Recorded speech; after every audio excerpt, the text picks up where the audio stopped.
bombeo esta mañana y Petroecuador prevé que el oleoducto transecuatoriano opere desde el sábado, cuando terminen los trabajos por la erosión del río Coca. Petroecuador asegura que no hay desabastecimiento de gasolina extra en las provincias del norte del país, pero los transportistas dicen que sí hay reducción de cupos. El agua llegó a la planta de tratamiento del Troje en el sur de Quito y en la tarde empezará la distribución a los primeros barrios tras 14 días sin servicio. En entrevista con Televistazo, el contralor Mauricio Torres revela que ya envió a la Fiscalía la auditoría a Progen sobre la construcción de 2 termoeléctricas. Hay indicios de al menos 3 delitos con 10 responsables, entre ellos funcionarios de SELEC. Televistazo mostrará qué tan poderoso es el pasaporte ecuatoriano y a cuántos países permite ingresar sin necesidad de una visa, según una publicación especializada. La desesperación aumenta en la Franja de Gaza, donde a diario mueren 10 personas por la falta de alimentos. Centenares de gazatíes se abalanzaron sobre un camión con ayuda humanitaria y tomaron sacos de harina. William Pacho, defensa del Paris Saint-Germain, fue condecorado en la Asamblea por ser triunfador de la Liga de Campeones de la UEFA. Empezamos con la reanudación del bombeo del oleoducto de crudos pesados. María Isabel. Gaby y amigos, buenas tardes. La operación vuelve a la normalidad tras concluir la construcción de la variante en el cantón El Chaco. El Ministerio de Economía estima que las pérdidas por la crisis petrolera de estos días oscila entre 400 y 500 millones de dólares. Adriana Bermeo amplía la información. Después de 22 días de paralización, el oleoducto de crudos pesados OCP reanudó el transporte de petróleo. El bombeo se reinició a las 9:20 de este miércoles, una vez que finalizó la construcción de la segunda variante del ducto en el kilómetro 100 en la parroquia Gonzalo Díaz de Pineda del cantón El Chaco en la provincia de Napo. OCP Ecuador informó que durante la suspensión el crudo fue drenado y almacenado sin pérdidas.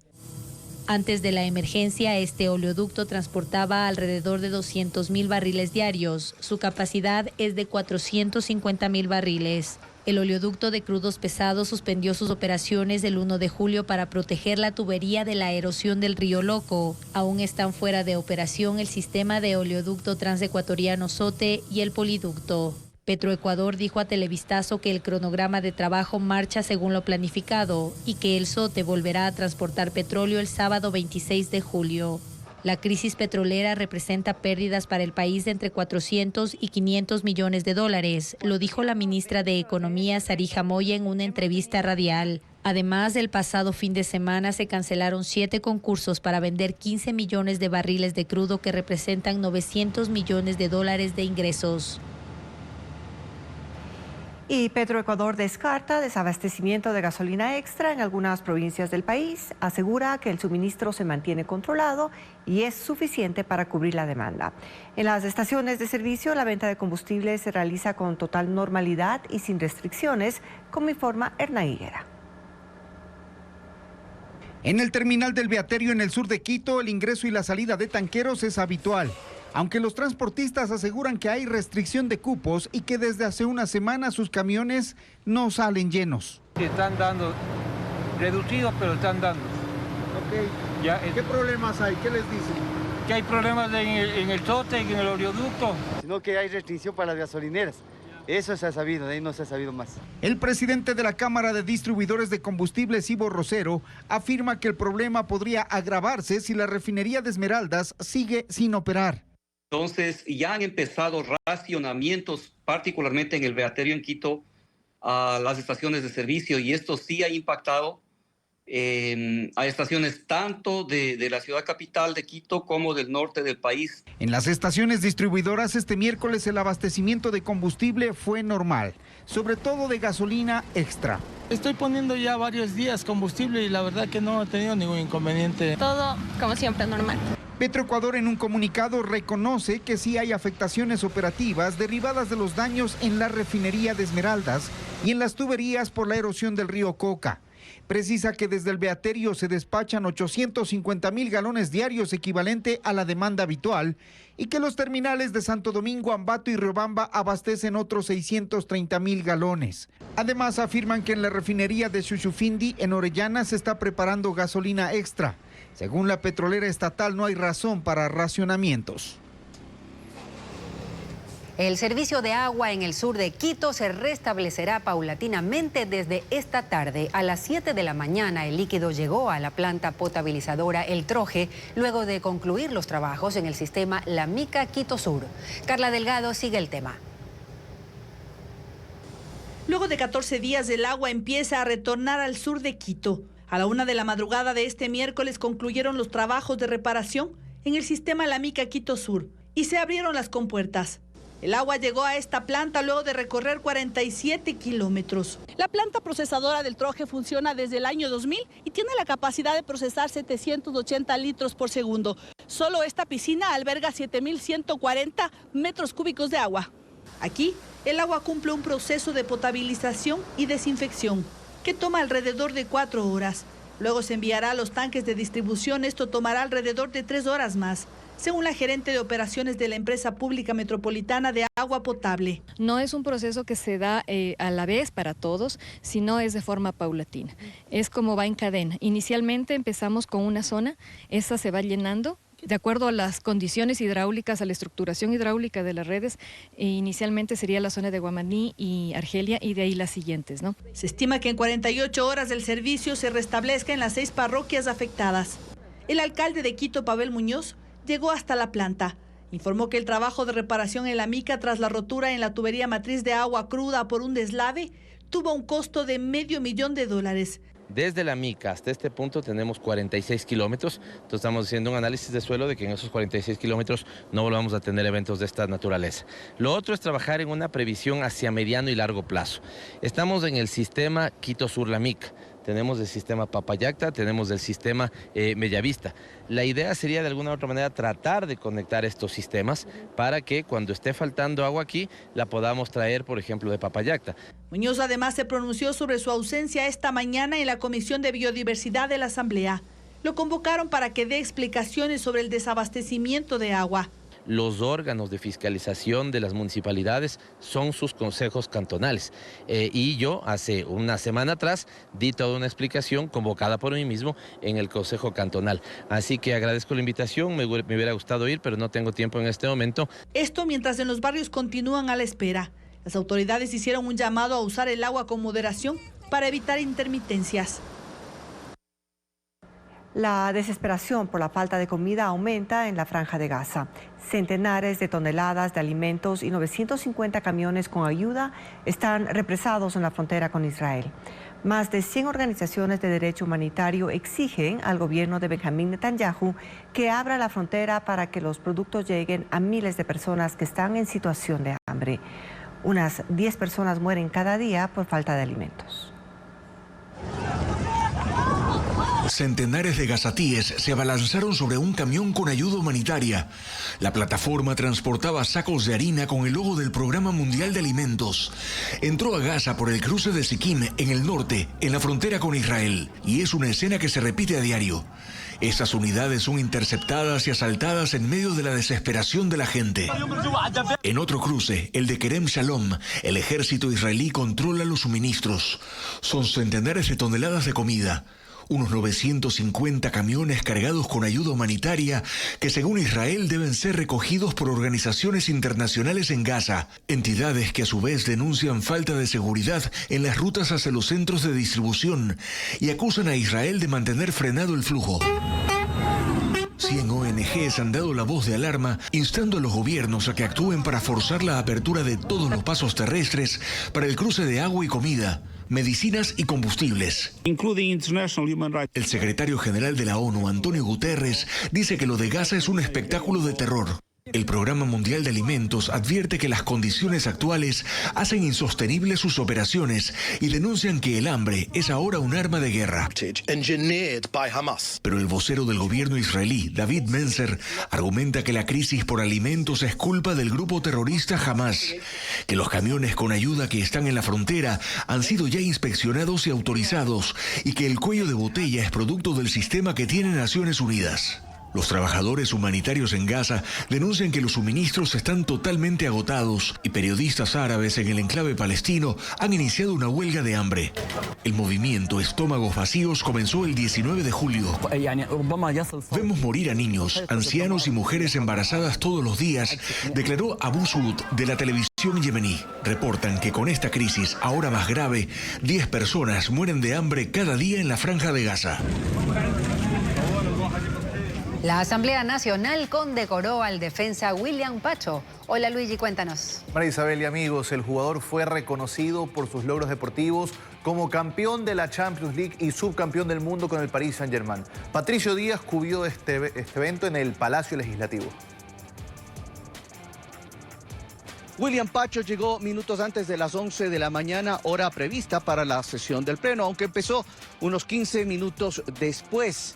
Allí fue el presidente de la Asamblea, Nils Olsen, quien acompañó al jugador hasta el Pleno y fue recibido por los legisladores de pie y con aplausos. Primero, obviamente, se dio paso al inicio de la sesión, un cambio del orden del día y después a la condecoración. Recibió la condecoración Vicente Rocafuerte al mérito deportivo. En la mesa principal estaban, por supuesto, las autoridades legislativas y el presidente de la Federación Ecuatoriana de Fútbol. William Pacho también intervino ante los legisladores y ahí resaltó esta condecoración, pero también agradeció a los ecuatorianos por la fuerza que le envían. En una ceremonia de no más de 20 minutos se cerró obviamente con las fotografías, con los selfies, con las firmas de autógrafos y también las fotografías con las dos principales bancadas de aquí del Legislativo. Después salió al backing de prensa donde también resaltó que él es consciente de lo que significa ser un ejemplo para los jóvenes. Que luchen por sus sueños, la verdad que trabajen siempre, que en algún momento siempre tienen una oportunidad de demostrar y así crecer como jugadores, como personas. Y bueno, igual no siempre todo en la vida es el fútbol, la verdad que hay mucha vida más allá del fútbol, que es tu personal, con tu familia, tus amigos. Y bueno, les deseo que siempre estén ahí, siempre estén pendientes y bueno, que sean resilientes todo el tiempo. Después se retiró de aquí de la Asamblea con la condecoración Vicente Rocafuerte y por supuesto con la esperanza y con esa motivación para seguir dando triunfos y éxitos al Ecuador. El último informe de la firma británica Henley & Partners ubica a Ecuador en el puesto 55 del ranking de los pasaportes más poderosos. Este avance permite el ingreso a 94 países sin visa, como lo informa Adriana Bermeo. El pasaporte ecuatoriano permite el ingreso a 94 países sin necesidad de una visa. Así lo detalla el último informe publicado por la firma internacional Henley & Partners, que se basa en datos oficiales de la Asociación Internacional de Transporte Aéreo, IATA. Ecuador está en el puesto 55 de 199 que conforman el ranking global y se puede viajar sin visa a países como Aruba, China, Guatemala, Hong Kong, Israel, Qatar, Rusia, Tailandia y Turquía. En la página web de Henley & Partners se puede revisar el puntaje de cada país y el detalle de destinos a los que se puede ingresar con su pasaporte. Los más poderosos son Singapur, que permite entrada sin visa a 193 países. Japón, 190 países, Corea del Sur, 190 países, Dinamarca, 189 y Finlandia, 189 países. Están al final de la lista los pasaportes de Afganistán, que permite el ingreso a 25 países, Siria, 27 países, Irak, 30 países, Yemen, 32 y Somalia, 32 países. El ranking global de visas se publica desde el 2006 con informes especializados para gobiernos, inversionistas y empresarios. El Fondo Monetario Internacional entregará a Ecuador $1.000 millones adicionales a los 4.000 millones del acuerdo inicial. A cambio, espera que el país haga reformas estructurales. El FMI destacó que su decisión impulsará nuevo apoyo financiero de otros organismos multilaterales. La ampliación del acuerdo entre el Fondo Monetario Internacional y el Ecuador, es decir, la entrega de $1.000 millones adicionales a los 4.000 millones que contempló el acuerdo original, tiene algunas razones. La principal es que el país ha hecho la tarea cumpliendo con una serie de ajustes, incluso antes de que estos fueran requeridos. El tema del IVA, el tema de la gasolina extra, algo muy pequeñito en el tema del diésel, es decir, una muy buena predisposición a trabajar en la ruta de achicar el tamaño del déficit fiscal. La ministra de Economía ha señalado que esos recursos se destinarán a inversiones en los sectores social y de infraestructura. Sin embargo, al ser recursos de libre disponibilidad, bien podrían servir para otros fines. Le toca pagar al gobierno en este año más de 1.100 millones de Fondo Monetario y esa plata fresca le sirve para pagarle al mismo Fondo Monetario. Al anunciar la aprobación del incremento del programa de derechos especiales de giro en $1.000 millones, el Fondo Monetario enfatizó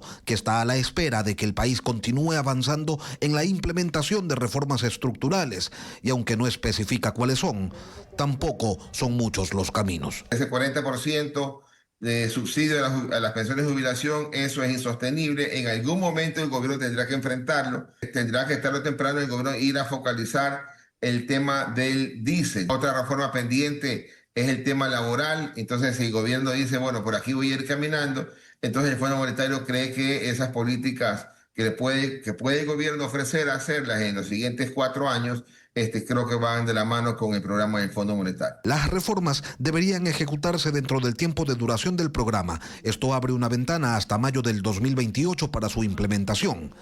Tiempo en el que el multilateral espera además que se mejore el sistema de topes de tasas de interés, que se incentive localmente el mercado de capitales y la profundización financiera. El retorno al mercado de capitales es un asunto que el Fondo Monetario prevé para el próximo año, pero eso dependerá del cumplimiento de los pagos a los bonos 2030 que arrancan en 2026 y de cómo se ubique el riesgo país en ese momento. Un juez del cantón Chone en la provincia de Manabí fue suspendido por acoso sexual laboral. Una jueza denunció que el involucrado le envió contenido sexual de él junto a su secretaria a su celular. El caso fue conocido esta mañana por el Consejo de la Judicatura y representa la segunda suspensión en 3 días. Un nuevo caso de acoso sexual fue tratado en el Pleno del Consejo de la Judicatura. Este miércoles, por unanimidad, el Pleno resolvió suspender a Fabián Antón, juez del Tribunal de Garantías Penales de Chone en Manabí por acoso sexual. La denuncia la hizo la semana pasada otra jueza de Chone, a quien el investigado envió un video en el que aparece el genital del juez y su secretaria dormida. Estos actos se enmarcan en una infracción disciplinaria gravísima. Nos solidarizamos con la funcionaria y he dispuesto que de manera inmediata se active el protocolo de atención a víctimas. El tema no estaba en el orden del día de la sesión de hoy, pero por la gravedad de la situación fue tratado y decidieron suspenderle por 3 meses sin sueldo, en tanto se resuelve su destitución y se envía el proceso a la Fiscalía. Esta es la segunda suspensión por un tema sexual a un juez en 3 días. El lunes fue suspendido el conjuez de la Corte Nacional, David Hacho, por una denuncia de acoso sexual a una funcionaria de la Corte. En entrevista con Televistazo, el Contralor General del Estado, Mauricio Torres, revela que la auditoría a los contratos de Progen detectó responsabilidad penal para al menos 10 personas, algunas de ellas de la Corporación Eléctrica del Ecuador, CELEC. El tema ahora es investigado por la Fiscalía. Diego Cuenca entrevistó al funcionario, quien asegura que identificaron 3 delitos en la adjudicación de los contratos para construir 2 termoeléctricas para Guayas y Los Ríos. La Contraloría General del Estado detectó indicios indicios de que al menos 10 personas tienen responsabilidad penal en la adjudicación de 2 contratos para la compañía estadounidense Progen, encargada de construir la termoeléctrica Salitral en Guayaquil y Quevedo en Los Ríos, cuyas obras de 150 megavatios quedaron inconclusas. En entrevista con Televistazo, el contralor Mauricio Torres dice que en la auditoría identificaron 3 delitos. Aquí existe posiblemente peculado, tráfico de influencias y hasta estafa. Son varias personas, hay desde el nivel jerárquico superior hasta mandos medios. Estamos hablando de qué empresa pública. Es una empresa pública, Selec. La autoridad no da nombres de los responsables, pero confirma que además del personal de Selec, hay funcionarios de la unidad de negocio Termopichincha. De Selec, y también vienen las unidades de negocio que son las responsables de haber hecho el contrato, sino que Selec, a través del gerente general, siempre lo que hace es delegar a las unidades de negocio, y las unidades de negocio son las que ejecutan los contratos. Entre abril y octubre de 2024, cuando se firmaron los contratos de Progen, el gerente general de Selec era Fabián Calero, quien luego pasó a ser el viceministro de Energía. Y 7 días antes de que la Contraloría apruebe el informe de responsabilidad penal, renunció a ese cargo. Calero no se ha pronunciado sobre estas acusaciones. El contralor también explica que la investigación verificó anomalías en las características de los equipos. Existen los equipos que no hemos podido revisar, porque son equipos que tienen todavía los plásticos, están con la cubierta y en este caso es imposible detectar. Pero los documentos con los que se pagó hemos revisado y se demuestran que son equipos también usados, no son equipos nuevos, por lo tanto también estaría incumpliendo el contrato. La documentación que prueba esas irregularidades pasará a Fiscalía. Torres también confirma que el perjuicio para el Estado es millonario. Hay responsabilidades por cerca de 69, 70 millones de dólares. Tendría que abrir la Fiscalía la investigación para proceder como debe ser. Por su parte, la compañía Progen, en las descargas que presentó a Contraloría, indica que el equipo auditor no puede generar observaciones que desnaturalicen el contrato y rechaza que esa entidad inculpe a Progen por responsabilidades exclusivas de Selec, que elaboró los documentos jurídicos y técnicos para suscribir los contratos. Aquiles Álvarez es el caso más reciente, pero no el único funcionario que ha utilizado un grillete electrónico. Hay una lista completa de personas ligadas al poder que en funciones o posterior a ellas han sido procesadas en casos judiciales y obligadas a portar el dispositivo. El primer alcalde en portar un grillete electrónico no es Aquiles Álvarez. Fue Jorge Yunda, alcalde de Quito, quien en el 2021, plena pandemia, fue procesado por presunto peculado en la compra de 100.000 pruebas COVID. Yunda portó el grillete durante sus funciones, acudió a actos públicos, despachó con regularidad, pero la situación le pasó factura. Pocos meses después fue destituido y dejó la alcaldía aún con el grillete en el tobillo. La prefecta de Pichincha, Paola Pavón, también llevó el grillete durante un par de años. Fue procesada por rebelión tras las violentas manifestaciones del 2019. En principio se le dictó prisión preventiva y luego fue liberada, pero obligada a usar el dispositivo como medida cautelar. No solo ella, también el parlamentario andino Virgilio Hernández fue obligado a llevar un grillete. A ambos les fue retirado en el 2021, cuando la Asamblea resolvió una amnistía para los involucrados en las revueltas. Y también están los funcionarios a los que este dispositivo les ha sido instalado después de dejar sus cargos. Fernando Alvarado, por ejemplo, exsecretario de Comunicación del gobierno de Rafael Correa, quien fue procesado por peculado y obligado a portar un grillete electrónico para evitar su fuga. No sirvió. En el 2018, Alvarado se quitó el grillete y escapó del país. María de los Ángeles Duarte, exministra de Obras Públicas y de Vivienda durante el gobierno de Rafael Correa, también fue condenada a usar el grillete electrónico en el marco del llamado caso Sobornos. Pero el artefacto no evitó que ella llegara hasta la embajada argentina y se refugiara allí por más de 2 años. Luego escapó del país hacia Venezuela, donde reside actualmente. Iván Espinel, quien ocupó varias funciones en los gobiernos de Rafael Correa y Lenín Moreno, enfrentó cargos por lavado de activos, fue detenido y luego su prisión fue sustituida por el uso del grillete electrónico. Posteriormente volvió a prisión, en donde permanece hasta hoy.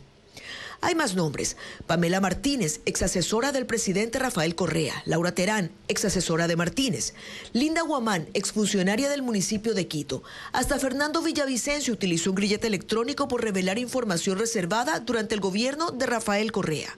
Una especie de paradoja, porque fue ese gobierno, el de Correa, el que compró los grilletes e introdujo su uso en el país. Y han sido justamente sus funcionarios los que más han tenido que utilizarlos. Alias Fito permanece en el Centro de Detención Metropolitano de Brooklyn, en los Estados Unidos. Como describe Estefanía Arias, es una cárcel que ha sido escenario de hechos violentos y que actualmente es criticada por hacinamiento y celdas en precarias condiciones. Adolfo Macías Villamar, alias Fito, permanece en el Centro de Detención Metropolitano de Brooklyn, al cual lo han calificado en más de una ocasión como el infierno en la tierra.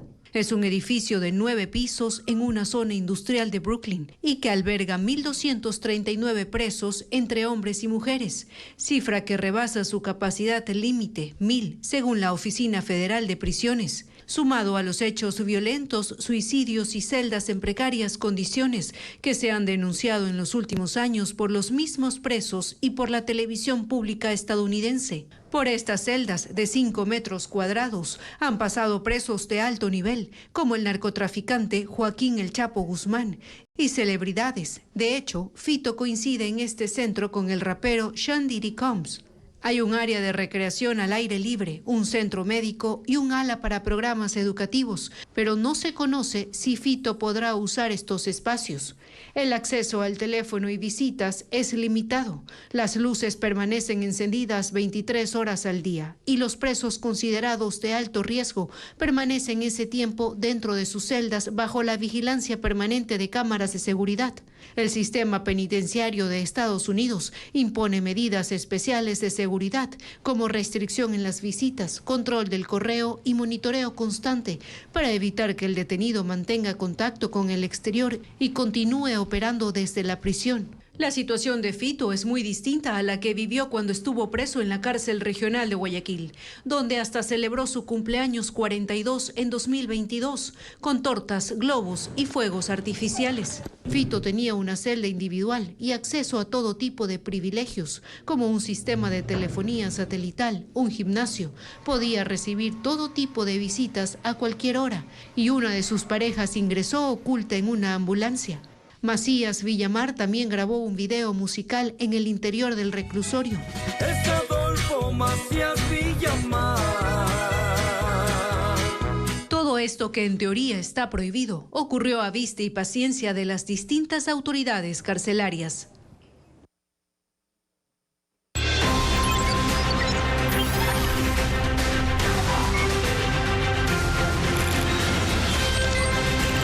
Mundo.